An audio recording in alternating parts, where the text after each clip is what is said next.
Olá, um excelente dia, uma excelente manhã de domingo. Retomando a leitura do livro Uma Vida com um Propósito. Estamos agora no terceiro propósito deste magnífico livro. E o terceiro propósito ele diz assim: criado para se tornar semelhante a Cristo. Nós fomos criados para se tornar semelhante a Cristo. Em Colossenses 2, verso 7, está escrito assim: deixem que as raízes de vocês se aprofundem nele e extraiam dele a nutrição. Cuidem de continuar a crescer no Senhor e tornem-se fortes e vigorosos na verdade. E que a vida de vocês transborde de alegria e gratidão por tudo que ele tem feito. É uma consequência. À medida que nós nos aprofundemos nele, de modo a extrair dele a nutrição, que isso acontece através da palavra, logo nós nos tornamos cheios de alegria e gratidão. E qual que é a consequência disso? O transbordo. E à medida que nós transbordamos, as pessoas que estão à nossa volta começam a sentir começam a ter essa mesma sensação, esse mesmo sentimento, essa mesma alegria. E é exatamente esse o propósito de tudo na vida. É nós transbordarmos na vida de outras pessoas o que há de melhor em nós. Claro, se você não tem uma vida pautada no Evangelho, se você não tem uma vida pautada em Cristo, logo você vai transbordar algo que talvez não seja tão positivo. Vai transbordar o ódio, a arrogância, vai transbordar o pecado, vai transbordar tudo que desagrada a Deus. E aí, muitas das vezes, a gente começa a reclamar de que o ambiente que nós estamos inseridos, ele é um ambiente pesado, ele é um ambiente que, de certa forma, não está fazendo com que a gente progrida, com que a gente avance espiritualmente, materialmente. E aí a pergunta que fica é: o que você está transbordando nesse ambiente? Não existe possibilidade alguma de você transbordar amor e transbordar alegria, e a colheita foi algo diferente disso. Não tem como. É uma consequência natural. Não faz sentido você plantar maçã e no lugar da maçã nascer um morango. Plantar uma banana e acaba nascendo uma laranja. Você planta, você colhe. Isso é algo natural. Não tem como mudar isso. Isso é uma consequência natural. Por isso que nós devemos nos aplicarmos ao estudo da palavra, de modo que nós possamos extrair o que há de melhor nela. E fazendo assim, nós iremos transbordar na vida de outras pessoas. Em Romanos 8, 29 está escrito: Deus sempre soube o que estava fazendo. Ele decidiu desde o princípio moldar a vida daqueles que o amam pelos mesmos padrões do Filho. Nele, vemos a vida humana em sua forma original. Colossenses 1,15 está escrito: quando olhamos para o Filho, vemos o propósito original de Deus em toda a criação. Você foi criado para se tornar semelhante a Cristo. Desde o princípio, o plano de Deus é fazê-lo semelhante ao seu Filho Jesus. Esse é seu destino e o terceiro propósito de vida. Deus anunciou essa intenção já na criação. Disse Deus: façamos o homem à nossa imagem e semelhança. Em toda a criação, somente o ser humano foi criado à imagem de Deus. Esse é um grande privilégio que muito nos honra. Não podemos absorver tudo que esta frase abrange, mas com certeza é possível analisar alguns aspectos. Assim como Deus, somos seres espirituais. Nosso espírito é imortal e sobreviverá ao nosso corpo terreno. Somos intelectuais, podemos pensar, ponderar e solucionar problemas. Como Deus, o ser humano é relacional. Podemos dar e receber amor verdadeiro. Somos dotados de consciência moral. Podemos discernir entre o certo e o errado, o que nos torna responsáveis diante de Deus. A Bíblia diz que todas as pessoas, não apenas os cristãos, detêm parte da imagem de Deus. Esse é o motivo pelo qual o assassinato e o aborto são um erro. Mas a imagem está incompleta e foi danificada e distorcida pelo pecado. Então, Deus enviou Jesus para restaurar a imagem em sua plenitude que havíamos perdido. Com que se parece a plena imagem? Com que se parece a plena imagem e semelhança de Deus? Ela se parece com Jesus Cristo. A Bíblia diz que Jesus é a imagem exata de Deus, a imagem do Deus invisível, é a expressão exata do seu ser. 2 Coríntios, capítulo 4, verso 4. Hebreus 1, verso 3. As pessoas usam frequentemente a expressão tal pai, tal filho, para se referir à semelhança entre ambos. Quando as pessoas percebem a semelhança entre mim e meus filhos, isso me agrada. Deus também quer que os filhos dele manifestem a sua imagem e semelhança. A Bíblia diz: você foi criado para ser semelhante a Deus em justiça e em santidade. Deixe-me ser absolutamente claro. Você jamais se tornará Deus, ou mesmo um Deus. Essa mentira impregnada de arrogância é a mais antiga tentação de Satanás. Ele prometeu a Adão, a Eva, que se seguissem seu conselho seriam como deuses. Muitas religiões e filosofias da nova era ainda promovem a velha mentira de que somos divinos e podemos nos tornar deuses. O desejo de ser divino manifesta-se toda vez que tentamos controlar as circunstâncias, o futuro e as pessoas ao redor. Na condição de criaturas, porém, jamais seremos o Criador. Da condição de criaturas, porém, jamais seremos o Criador. Deus não quer que você se transforme num Deus, e sim que se torne como Ele, que assuma valores, atitudes e caráter próprios dele. A Bíblia diz: agora é a hora de ter um estilo de vida totalmente novo, zerado, uma vida planejada por Deus, renovada a partir de dentro, uma vida que pode mudar para melhor a conduta de vocês, que faz o caráter de Deus tornar-se realidade em nossa vida. O supremo objetivo de Deus para a sua vida aqui não é o conforto, e sim o desenvolvimento do caráter. Ele quer que você cresça espiritualmente e se torne semelhante a Cristo. Tornar-se semelhante a Cristo não significa perder a personalidade ou se tornar autônomo. Ou se tornar automato. Deus criou em você um caráter único, portanto, é óbvio que não pretende destruí-lo. Ser semelhante a Cristo consiste, em essência, na transformação do caráter e não da personalidade. Abrindo um parênteses sobre essa expressão que o autor usou, que Deus criou em você um caráter único. Portanto, é óbvio que não pretende destruí-lo.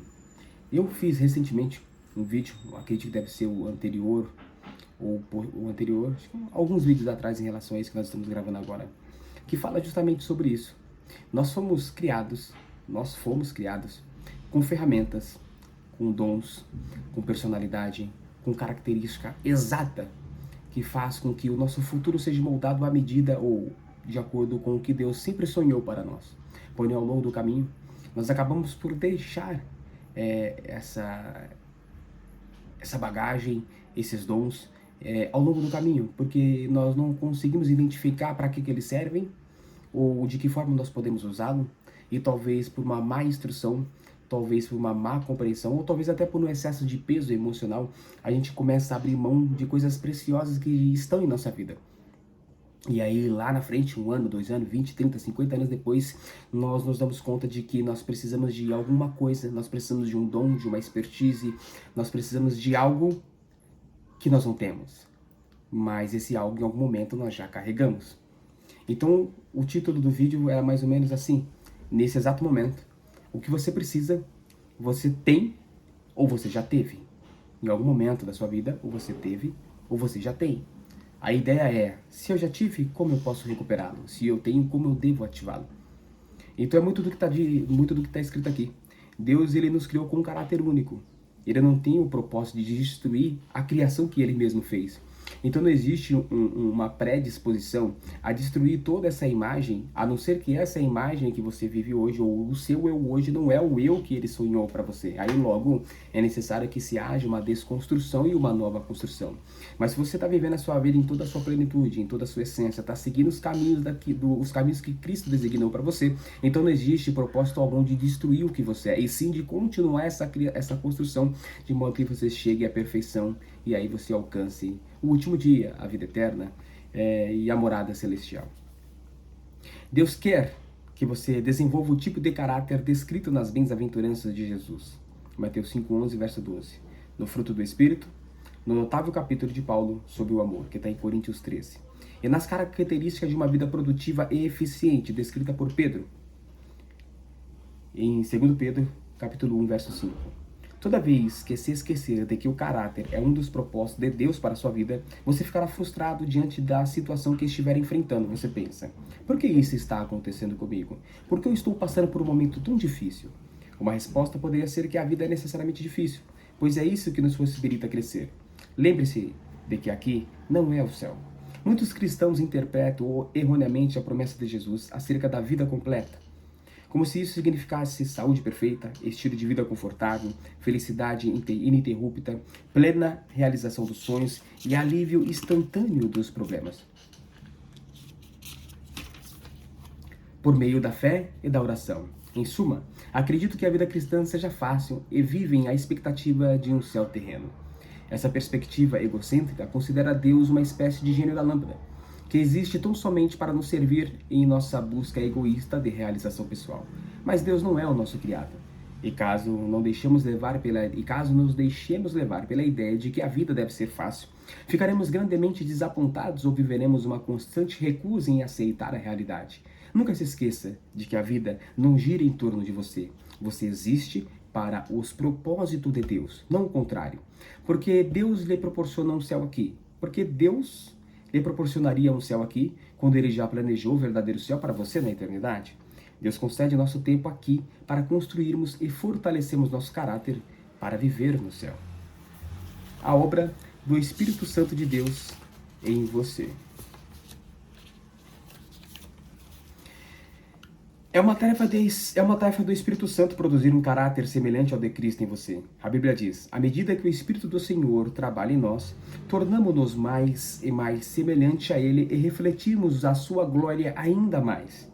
Repetindo, à medida que o Espírito Santo do Senhor trabalha em nós, tornamo-nos mais e mais semelhante a Ele e refletimos a sua glória ainda mais. O processo pelo qual nos tornamos mais semelhante a Jesus é chamado santificação, que é o terceiro propósito da vida neste mundo. Você não pode reproduzir o caráter de Jesus por esforço próprio.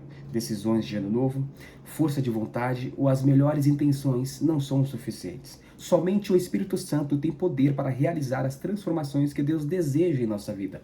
A Bíblia diz: Deus está operando em vocês, dando-lhes o desejo de obedecer-lhe e a capacidade de fazer o que lhe agrada. Mencione o poder do Espírito Santo e muitas pessoas imaginarão manifestações miraculosas e emoções intensas. Mas na maioria das vezes, esse poder atua em sua vida de maneira discreta e silenciosa, de modo que vocês às vezes nem a percebem. Ele frequentemente nos toca como uma brisa suave. As características de Cristo não são produzidas por imitação, mas por habitação.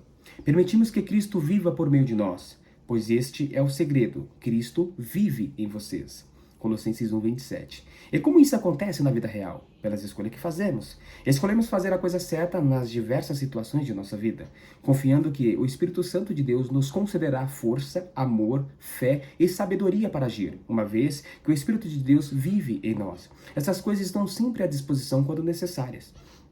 Devemos cooperar com a obra do Espírito Santo. Por toda a Bíblia, vemos uma importante verdade ilustrada repetidamente. O Espírito Santo libera poder no momento em que você dá um passo de fé. Josué deparou com um obstáculo intransponível, as águas transbordantes do Rio Jordão, que recuaram somente depois que os líderes pisaram na água corrente no ato de obediência e fé. A obediência libera o poder de Deus. Deus espera que você haja primeiro. Não espere sentir-se poderoso e confiante. Siga adiante na sua fraqueza, fazendo a coisa certa a despeito dos seus medos e sentimentos.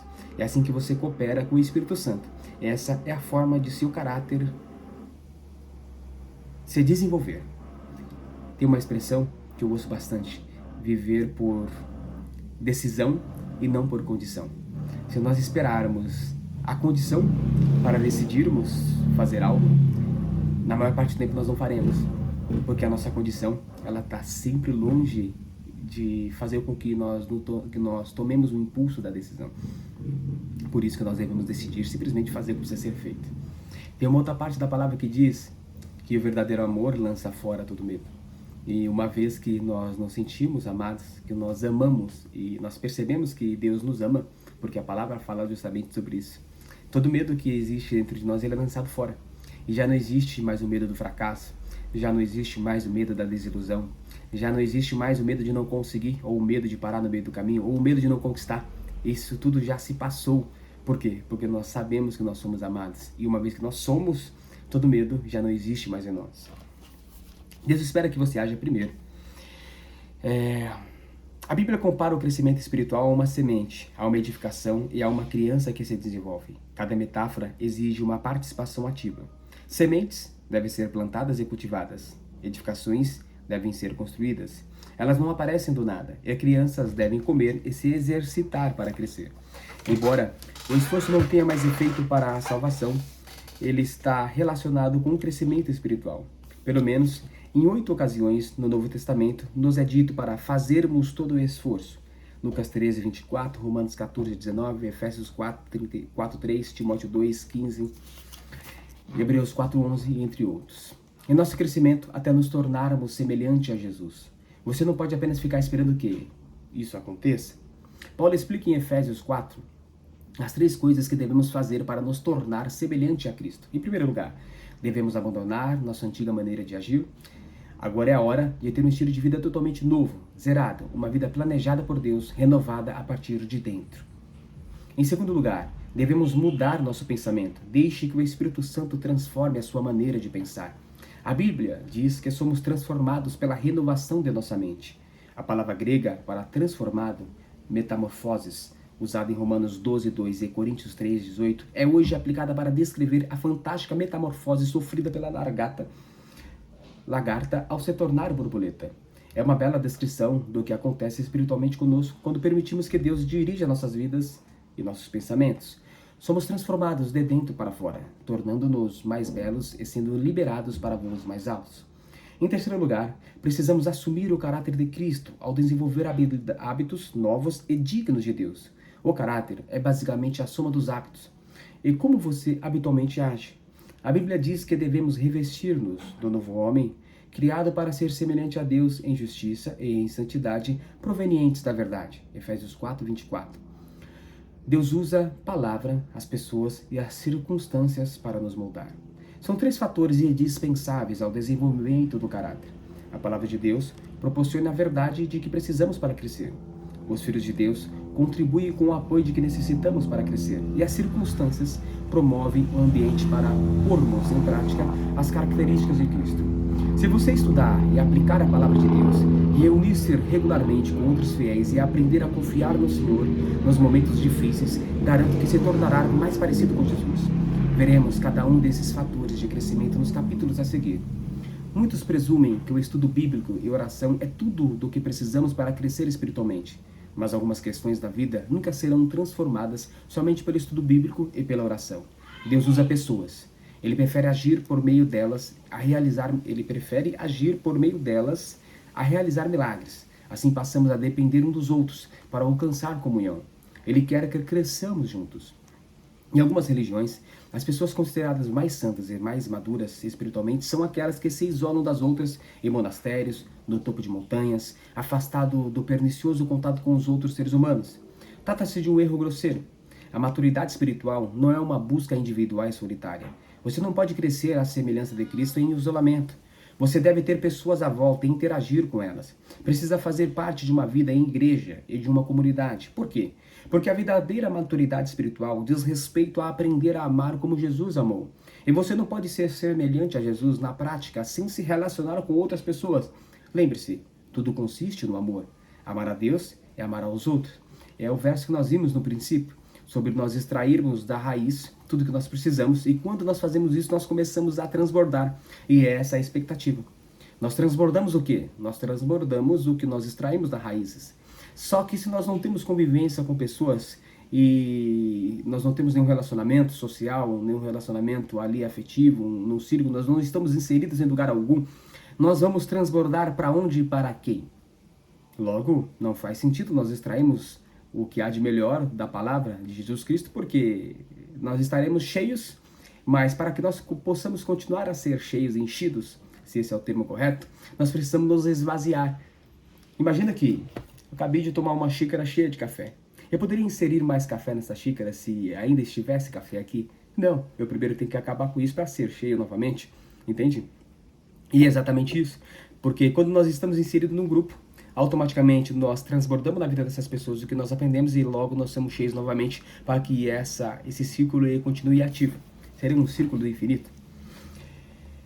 Tornar-se semelhante a Cristo é um lento e longo processo de crescimento. A maturidade espiritual não é instantânea nem automática. É um desenvolvimento que se prolonga por toda a vida. A despeito desse processo, Paulo afirma: isso irá continuar até que sejamos maduros como Cristo e seremos totalmente semelhantes a Ele. Efésios 4:3. Você é uma obra em construção. Sua transformação espiritual, no que se refere a desenvolver o caráter de Cristo, durará o restante de sua vida, e mesmo assim não será completada aqui. Só terminará quando você for para o céu ou quando Jesus voltar. Então, qualquer particularidade ainda não desenvolvida do caráter se resolverá. A Bíblia diz que quando finalmente formos capazes de ver Jesus com perfeição, vamos nos tornar perfeitos como Ele. Não podemos sequer imaginar como seremos quando Cristo voltar. No entanto, sabemos que quando Ele chegar, seremos semelhantes a Ele, pois o veremos como realmente Ele é. Grande parte das confusões na vida cristã tem origem no desconhecimento da simples verdade de que Deus está muito mais interessado em edificar nosso caráter que qualquer outra coisa. Preocupamos-nos quando Deus parece silencioso a despeito de determinados assuntos como que carreira devo escolher. A verdade é, existem muitas carreiras diferentes que podem ser de acordo com a vontade de Deus para a sua vida. O que mais importa para Deus é que seja qual for a sua escolha, você a desempenhe com a postura de Cristo. 1 Coríntios 10:31. Deus está muito mais interessado em quem você é do que no que você faz. Somos seres humanos, não fazeres humanos. Deus se preocupa muito mais com o seu caráter que com sua carreira, porque você levará seu caráter para a eternidade, mas não a carreira. A Bíblia adverte em Romanos 12:2 o seguinte: não se ajustem demais à sua cultura, a ponto de não poderem pensar mais. Em vez disso, concentre a atenção em Deus. Vocês serão mudados de dentro para fora. Descubram o que Ele quer de vocês e tratem de atendê-lo, diferentemente da cultura dominante, que sempre os arrasta para baixo ao nível da imaturidade. Deus extrai o melhor de vocês e desenvolve em vocês uma verdadeira maturidade. É preciso tomar uma decisão contra a sua formação cultural, para que você não possa se concentrar em se tornar cada dia mais É preciso tomar uma decisão contra sua formação cultural, para que você possa se concentrar em se tornar cada dia mais semelhante a Jesus. Caso contrário, outras forças, amigos, pais, colegas de trabalho e a cultura estabelecida tentarão moldá-lo à imagem delas. Lamentavelmente, uma rápida análise de diversos livros cristãos de sucesso revela que muitos fiéis abandonaram a finalidade de viver para o cumprimento dos grandes propósitos de Deus para se dedicar a obter estabilidade emocional e a realização pessoal. Isso é narcisismo, não discipulado. Cristo não morreu na cruz apenas para que pudéssemos levar uma vida equilibrada e confortável. O propósito de Cristo é muito mais profundo. Ele deseja nos tornar semelhante a Ele antes de nos levar para o céu. Esse é o grande privilégio, nossa responsabilidade direta e o nosso destino final. Esse é o fim do 22º dia de uma vida com propósito, onde o título diz que nós somos criados para se tornar semelhante a Cristo. E pensando sobre o propósito de vida, nós temos um tema para reflexão. Fui criado para me tornar semelhante a Cristo. Versículo para memorizar. Conforme o Espírito Santo do Senhor trabalha em nós, tornamo-nos mais e mais como Ele e refletimos ainda mais a sua glória. Pergunta para meditar. Em que área da minha vida preciso hoje rogar pela operação do Espírito Santo para me tornar mais e mais semelhante a Cristo? Sobre o versículo para memorizar. Conforme o Espírito do Senhor trabalha em nós, tornamo-nos mais e mais semelhante a Ele e refletimos ainda mais a sua glória. Então, quais são as atitudes que nós devemos tomar para que o Espírito Santo possa trabalhar em nós, para que possa ser desenvolvido em nós o caráter de Cristo? Então nós temos aqui algumas coisas que podem ser feitas, que com certeza irá refletir, irá desenvolver ainda mais o caráter de Cristo. O primeiro de todas elas é o amor. Nós precisamos saber que nós somos amados, nós precisamos saber que a morte de Jesus Cristo na cruz não é simplesmente o acaso. Não se trata simplesmente de morrer para que nós possamos simplesmente levar uma vida confortável aqui na Terra. Existe algo muito maior do que isso. E ele morreu antes mesmo de eu nascer, antes mesmo de você nascer, antes mesmo de um fôlego de vida surgir, ou antes mesmo do nosso fôlego de vida surgir. Porém, ele morreu por amor de nós. E se assim ele fez, mesmo antes de nós nascermos, então ele não condicionou os nossos fracassos, ele não considerou os nossos pecados, ele não considerou as nossas limitações que nós enfrentaríamos ao longo da vida. Ele simplesmente nos amou primeiro e desde já morreu por nós. Ele consumou. A palavra diz que a morte consumou. Então, se já está consumado, Não existe possibilidade alguma de retorno, não existe possibilidade alguma de um descarte da tua vida e da minha vida. O que existe são as escolhas que nós faremos ao longo da vida, e isso vai nos condicionar a viver a vida que Cristo quer que nós vivamos e, no fim, viver com Ele eternamente ou não. Então, o que nós precisamos fazer? Nós precisamos identificar primeiro que nós somos amados.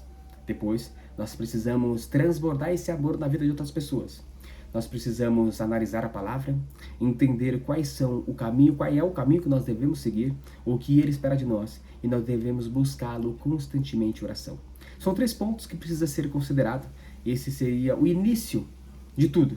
E aí, à medida que nós iniciamos esse caminho, todas as outras necessidades, todos os outros conhecimentos que nós precisamos será lançado sobre nós, e nós não teremos dúvida alguma de qual é o caminho que nós devemos seguir. Então, fica aqui com esse capítulo maravilhoso do livro Uma Vida com Propósito, e amanhã nós voltaremos à leitura do 23º dia, e esse próximo capítulo vai nos dizer como nós cresceremos e de que forma nós alcançaremos tudo isso. Um ótimo domingo, uma boa macarronada e até amanhã.